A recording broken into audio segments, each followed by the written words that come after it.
Bwana, leo Tanzania tunakwenda kucheza mchezo wa kwanza wa AFCON 2025. Tunaenda kucheza na taifa kubwa la Nigeria. Taifa ambalo limesheheni wachezaji tunasema ni 5 stars, wachezaji ambao wanacheza kwenye vilabu vikubwa barani Ulaya. Tunakwenda kwa jicho gani? Mnauona vipi mchezo wa leo?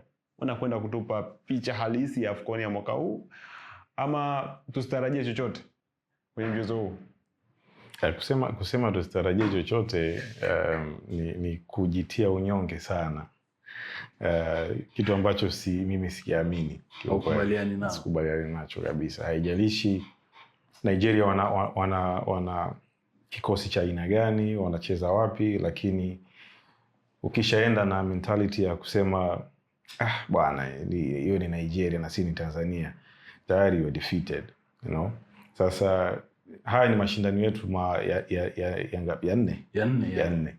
Na mafanikio yetu makubwa ni group stage. Point mbili. Yeah.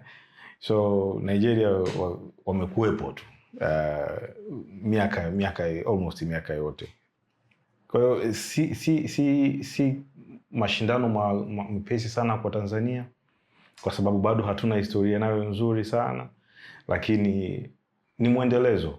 Kama tumefika group stages, basi na natamani kuona timu ikianzia hapo kufanya vizuri zaidi.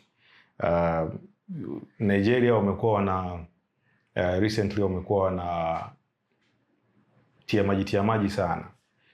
Wanacheza na timu za kaliba ya chini kidogo, lakini hizo timu zinakuwa zinapata matokeo. Yametokea hayo, wameshindwa kuqualify. Tumeona Ghana wameshindwa kuqualify. Kwa hiyo wewe unakutana na timu ambazo hazina historia kubwa katika mashindano kama haya, lakini zinapambana. So ninatamani kuiona Tanzania tukifurukuta kitu kiasi.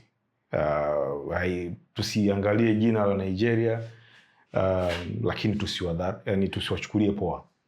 So I hope tutaanza vizuri leo dhidi ya the Super Eagles, na tutakuwa tuna mwendelezo mzuri. Naamini, nina matumaini hayo. Game time, tuonavyo sisi.